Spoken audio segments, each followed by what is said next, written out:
بسم اللہ الرحمن الرحیم۔ السلام علیکم ورحمۃ اللہ وبرکاتہ۔ اچھی بات ہے چینل کی طرف سے میں اپنے دوستوں کے لیے حدیث نبی صلی اللہ علیہ وسلم لے کر حاضر ہوا ہوں۔ 7 تباہ کن گناہ۔ حدیث نبی صلی اللہ علیہ وسلم حضرت ابو ہریرہ رضی اللہ تعالی عنہ سے روایت ہے کہ نبی کریم صلی اللہ علیہ وسلم نے فرمایا 7 تباہ کن گناہوں سے بچو۔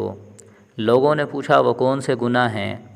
آپ صلی اللہ علیہ وسلم نے فرمایا نمبر 1 اللہ کے ساتھ کسی کو شریک کرنا، نمبر 2 جادو کرنا، نمبر 3 کسی کو ناحق مار ڈالنا، نمبر 4 سود کھانا، نمبر 5 یتیم کا مال ہڑپ کر جانا، نمبر 6 میدان جہاد سے بھاگ جانا، نمبر 7 نیک عورتوں پر تہمت لگانا۔ بخاری، مسلم، ابو داود، سنن نسائی، ان سب حدیثوں میں یہ حدیث موجود ہے۔ جنت کی دعا۔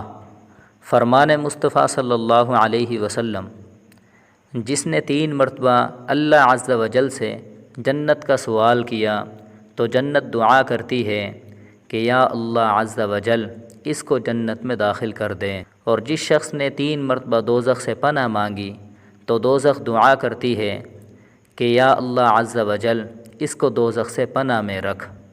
صحیح البخاری، صحیح بخاری کی حدیث ہے۔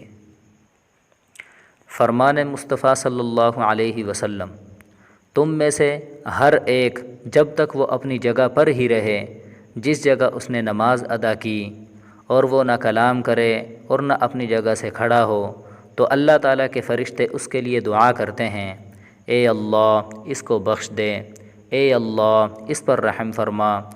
یہ صحیح بخاری کی حدیث ہے اور صحیح مسلم کی بھی حدیث ہے۔ اور رسول اللہ صلی اللہ علیہ وسلم نے فرمایا کیا میں تمہیں جہنمی لوگوں کے بارے میں نہ بتاؤں؟ ہر سخت مزاج، بد اخلاق اور تکبر کرنے والا جہنمی ہے۔ صحیح مسلم، حدیث نمبر 6071۔ رسول اللہ صلی اللہ علیہ وسلم نے ارشاد فرمایا سورہ فاتحہ عرش کے نیچے والے خزانے سے نازل ہوئی ہے۔ الجامع۔ رسول اللہ صلی اللہ علیہ وسلم نے ارشاد فرمایا ہر چیز تقدیر سے ہے، یہاں تک کہ عاجز ہونا اور ہوشیار ہونا بھی تقدیر میں ہے۔ صحیح مسلم کی حدیث ہے اور حضرت ابن عمر رضی اللہ تعالی عنہما سے مروی ہے۔